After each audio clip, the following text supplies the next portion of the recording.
3, 2, 1. Hai my dear Risti, ketemu lagi. Jangan lupa subscribe, like, dan lonceng. Thank you. Halo my dear Risti, sehat-sehat ya? Sekarang kita masuk ke bagian 34, aku si pelakor. Sudah seminggu, Sarah di rumah sakit terus menjaga Vita. Vina pun protes karena tak setuju kalau Sarah masih mengurus dan merawat Vita. Tentu saja karena Vina sudah mengetahui segala kelakuan Rio. Apalagi Sarah sama sekali tak punya waktu, sekalipun hanya untuk makan siang bareng Vina. Sementara Vina pun tak mau diajak Sarah untuk makan siang di rumah sakit. Gak suka dengan bau obat apalagi bau rumah sakit, padahal suaminya seorang dokter. Tempat Sarah hanya di rumah sakit dan rumah sakit, Vita dan selalu Vita. Sekalipun Sarah bisa untuk keluar 1 hari saja dari rumah sakit, tapi Sarah tidak tega meninggalkan Vita. Vita yang keadaannya semakin memburuk. Sekarang Vita lebih banyak membutuhkan transfusi darah. Tentu saja Sarah jadi sibuk mencari donatur. Pendonor-pendonor sebelumnya tidak bisa lagi mendonorkan darah mereka sebelum melewati 3 bulan. Rio sama sekali tidak mau untuk menjadi donatur. Yang bersedia itu adalah Rama. Tapi Sarah memutuskan untuk mencari donatur dari luar dulu. Berjaga-jaga apabila nanti ada situasi darurat atau emergensi. Barulah darah Rama yang dipergunakan karena Rama dekat dan setiap waktu standby. Dalam situasi ini Vita lebih sensitif dan lebih tidak mau disentuh orang lain, termasuk perawat ataupun dokter. Keluarga pun, 1 batang hidung pun tak ada yang nampak. Mungkin mereka tidak mau repot-repot, kan ada Sarah. Walau Sarah lelah, tapi Sarah tetap bertekad untuk terus menjaga Vita. Ayo Fit, obatnya diminum. Harus diminum sesuai dengan aturan, 3 kali 1, 2 kali 1, tetap harus ikut aturan. Kalau sudah minum obat pagi, bukan berarti seharian itu sudah tidak minum obat lagi. Itu sama aja kalau kamu udah makan pagi, berarti gak usah makan siang, gak usah makan malam. Mau begitu? Atau gimana kalau kita tukeran posisi gantian? Aku yang tiduran di tempat tidur, aku yang minum obat. Kamu yang jagain aku, ngelapin badanku, cebokin aku. Kamu juga harus tidur di lantai dingin. Mau? Kata-kata Sarah itu sedikit membuat Vita tertawa. Sungguh luar biasa melihat Vita tertawa. Dalam artian tertawa sebenarnya, bukan tertawa karena gangguan psikisnya. Tuh bisa ketawa ternyata. Lucu ya? Kamu pasti ngebayangin lucu kalau kamu nyebokin aku kan? Coba bayangin, bisa nggak kamu nyebokin aku terus kamu masuk dalam selimut? Baunya itu loh.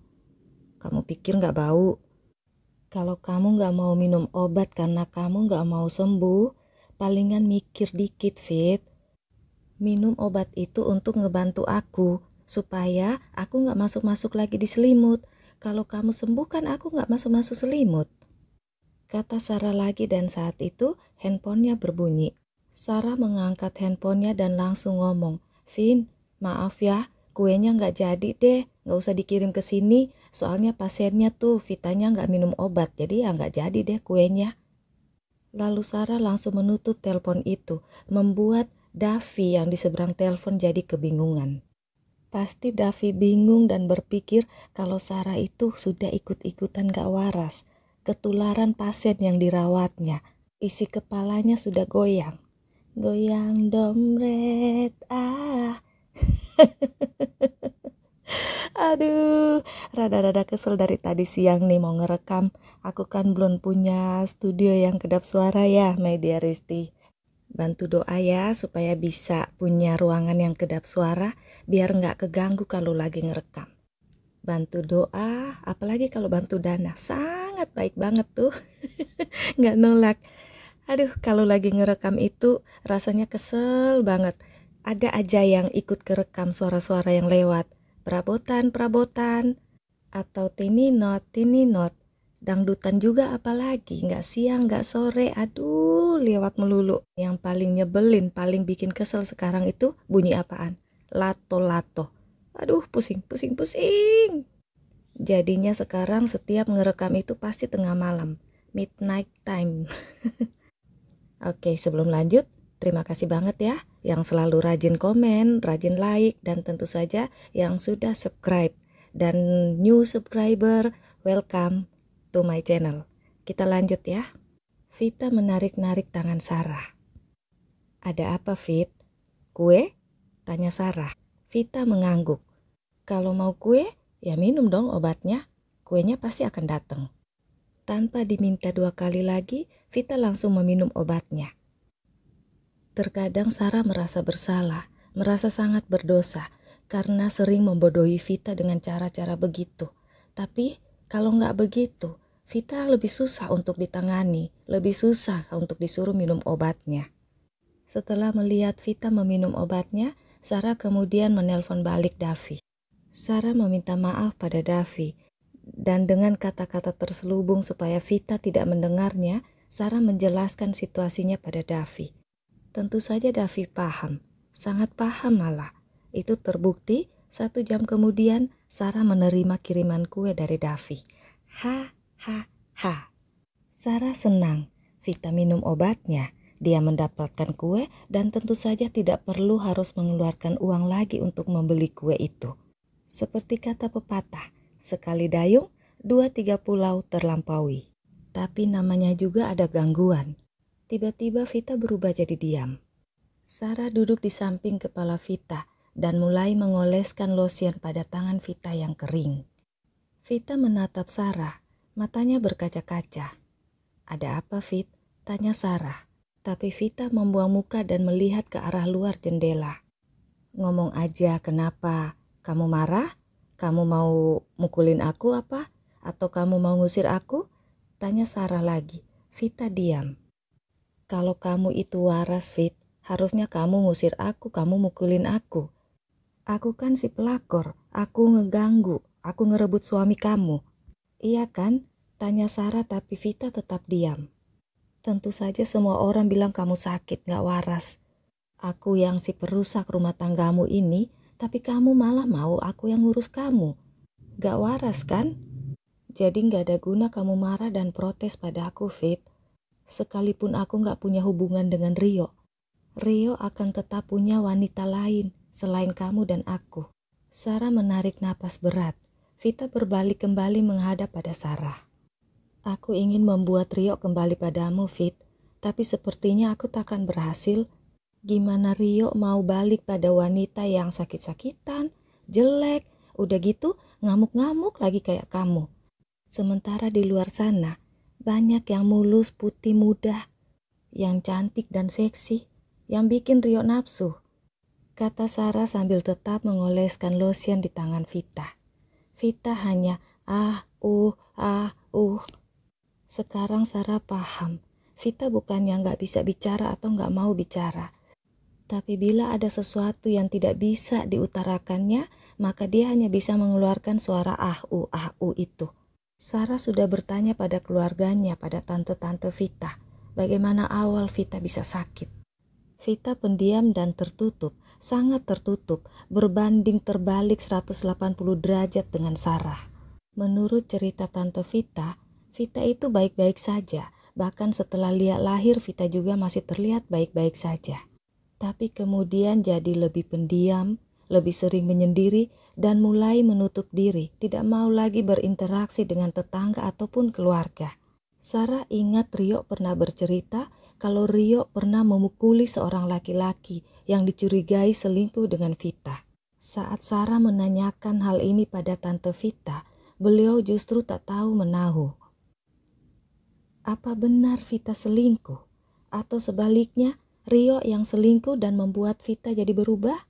Sarah tak pernah mendapatkan jawaban apa-apa selain cerita Vita yang mulai mengurung diri, mulai bicara-bicara sendiri, lalu mulai teriak-teriak dan ngamuk-ngamuk.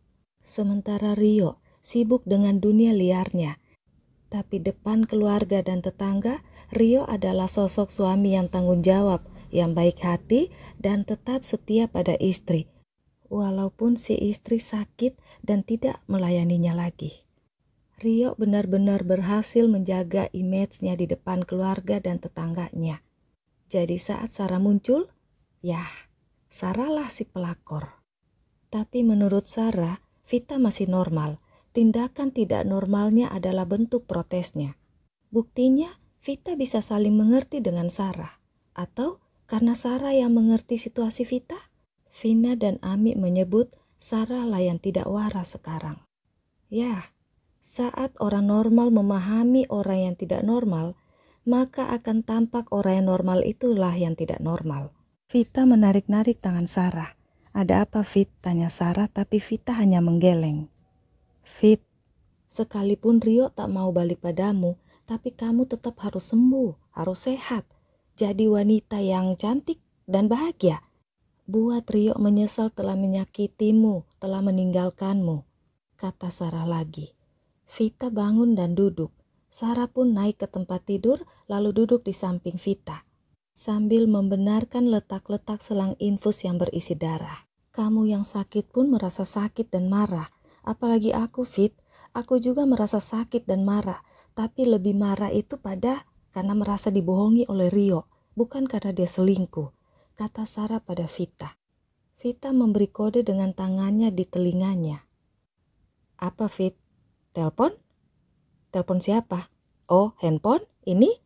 Sarah memberikan handphonenya. Ternyata Vita ingin foto-foto berdua dengan Sarah seperti dulu. Tapi Sarah mengajari Vita untuk selfie sendiri. Vita sangat senang melihat foto-fotonya. Sarah pun ikut tersenyum.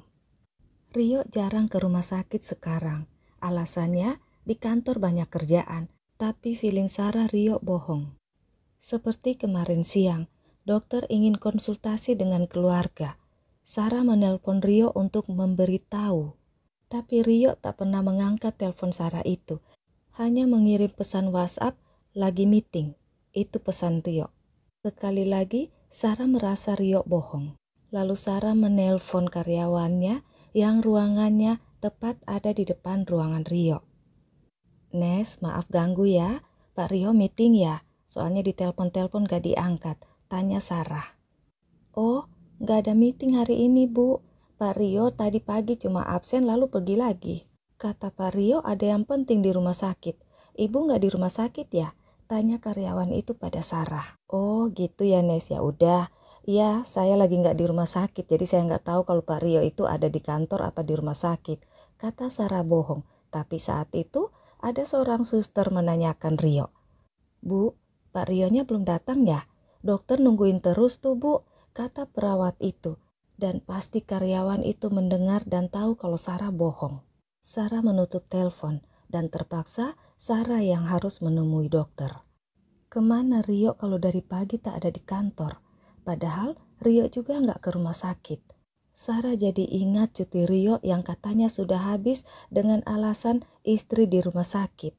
Padahal tiap hari berangkat ke kantor. Apa yang kamu lakukan di luar sana, Yo?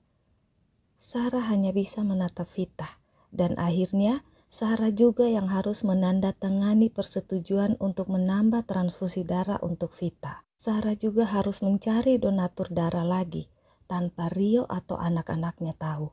Nama dan tanda tangan Sarah semakin meninggalkan jejak di mana-mana di rekam medis Vita. Kalau terjadi apa-apa pada Vita, maka Sarah lah yang harus bertanggung jawab. Tentu saja itu bukan hal yang baik dan bagus, karena Sarah si pelakor.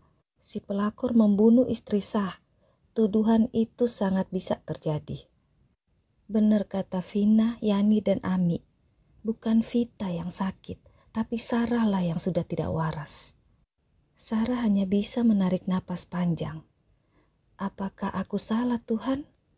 Dan saat Rio datang pun, Sarah tetap tidak bisa melampiaskan unek-unek dan kemarahan pada Rio. Karena itu di rumah sakit.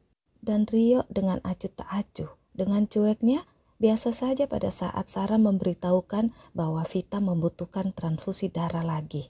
Mereka berdua duduk di lantai teras depan kamar Vita. Benar-benar tak salah aku punya istri seperti kamu, Ra. Kamu bisa mengatasi tiap masalah Vita. Mana kerjaan di kantor gak habis-habisnya. Selalu banyak dan numpuk. Aku capek banget. Syukur kamu ada di sini, Ra. Aku beruntung punya Sarah Andrea. Punya malaikat. Kamu malaikatku, Ra. Kata Rio sambil melingkarkan tangannya di pinggang Sarah. Sarah langsung melepaskan tangan Rio itu. Ini rumah sakit, Yo. Jaga sikap, kata Sarah. Kalau gitu, kita ke hotel, bisik Rio. Yo. Sarah jengkel dan bergeser menjauh dari Rio. Tapi Rio ikut juga bergeser mendekat pada Sarah. Aku benar-benar kepingin, Ra. Aku sakau nih, kata Rio dan mencium pipi Sarah. Sementara tangannya tetap melingkar di pinggang Sarah. Yo. Sarah emosi tapi tetap harus menahan suaranya supaya tidak terdengar berteriak. Aduh. Rio mengadu. Satu buah apel mengenai kepalanya. Sarah melihat ke jendela. Ada Vita di sana. Sarah ingin tertawa melihat Rio, tapi menahan suara tawanya karena melihat mata Vita yang marah. Rio ngomel-ngomel pada Sarah tanpa menyadari situasinya. Sarah memberi kode dengan matanya ke jendela. Rio melihat ke jendela dan jadi salah tingkah. Si istri sah ada di sana. Rio si playboy dan buaya tetap takut pada istrinya. Sarah menjauh ke arah selasar rumah sakit dan tertawa di sana. Walaupun ada gangguan, tetap saja dia punya perasaan. Istri tetap istri. Iya nggak sih? Ha, ha, ha. Sekarang giliran kamu yang menjaga istrimu, buaya. Aku ingin istirahat. Kalau di sini terus lama-lama aku juga bisa sakit. Terus siapa yang jagain aku kalau sakit? Kata Sarah pada Rio di depan Vita. Tapi Ra, Rio protes. Gak ada tapi-tapi. Pokoknya kamu yang jaga Vita. Gak boleh ninggalin Vita sama sekali. Kamu harus jagain Vita sampai aku balik lagi, kata Sarah. Rio jengkel, mengambil tas dan kunci mobil ingin pergi. Kamu yang pergi atau aku yang pulang ke Jakarta, kata Sarah tegas. Rio berbalik dan meletakkan tasnya lagi. Sarah membereskan pakaian-pakaiannya. Barang-barangmu kamu bawa semua, Ra? Tanya Rio. Enggak lah, cuma mau rapiin. Aku bawa yang aku mau pakai aja, jawab Sarah. Tapi kok banyak gitu yang dibawa? Tanya Rio lagi sambil menarik tas yang dipegang Sarah. Seperti biasa mereka berdua seperti anak kecil. Vita menatap mereka berdua. Situasi yang aneh bagi perawat-perawat dan orang-orang yang ada di situ. Suami, istri, dan pelakor. Yo, ini kan bajuku, barang-barangku. Ya terserah aku dong, aku mau bawa banyak, mau bawa sedikit. Lagian siapa tahu aku lama. Namanya juga liburan, kata Sarah yang membuat Rio emosi dan marah. Tapi aku juga banyak kerjaan di kantor, Ra, kata Rio berusaha menahan Sarah. Kalau gitu, kamu di sini gantiin aku di kantor gantiin kamu, kata Sarah lalu pergi. Rio ingin protes, tapi tidak jadi. Rio mati kutu melihat tatapan Vita. My dear Risti, kenapa selalu dibilang mati kutu ya? Apakah kutu itu mati secara tragis gitu? Oke, kita lanjut. Sarah tersenyum tapi hatinya merasa tak enak. Tadi Vita melempar Rio dengan apel. Apa itu dia membela Sarah karena tingkah Rio? Atau itu ungkapan rasa cemburu seorang istri? Atau dua-duanya? Sarah tak tahu, tapi Sarah ingin mengatasi galaunya Vita. Itu sebabnya Sarah memutuskan untuk pergi. Kalau dalam beberapa hari dia melihat Rio ada di sampingnya tanpa Sarah, itu bukti Sarah tak bersama Rio. Lagi pula, Sarah benar-benar ingin istirahat dulu. Tapi Rio, si playboy buaya itu hanya bertahan 2 hari 1 malam menjaga Vita. Rio mengeluh capek, mengeluh lantainya dingin gak bisa tidur, dan segala keluhan-keluhan lainnya. Padahal dia baru 2 hari 1 malam. Dia gak mikir bagaimana dengan Sarah yang sudah berminggu-minggu bahkan sebulan lebih menjaga Vita. Dan lebih parah lagi, Rio meninggalkan Vita sendirian di rumah sakit. Pihak rumah sakit menelpon Sarah karena tidak ada yang menunggu dan menjaga Vita. Sarah jadi paham sekarang kenapa nomor handphone Sarah yang Rio cantumkan di data-data Vita, bukan nomor Rio. Jadi, setiap ada masalah dengan Vita, ada masalah dengan si istri, maka si pelakorlah yang dihubungi rumah sakit. Bukan suaminya si istri, tapi si pelakor yang dihubungi rumah sakit. Piye toh? Apakah orang-orang normal itu waras? No, karena mereka sering melakukan hal-hal yang gila. Sementara orang-orang yang kita sebut tidak waras itu, mereka mengakui kalau mereka tidak waras. Berarti mereka waras. Nah loh, bingung kan? Oke, sampai ketemu di bagian berikutnya ya. Bye-bye my dearisti. Mwah. Cukup sekali aku merasa kegagalan cinta takkan terulang.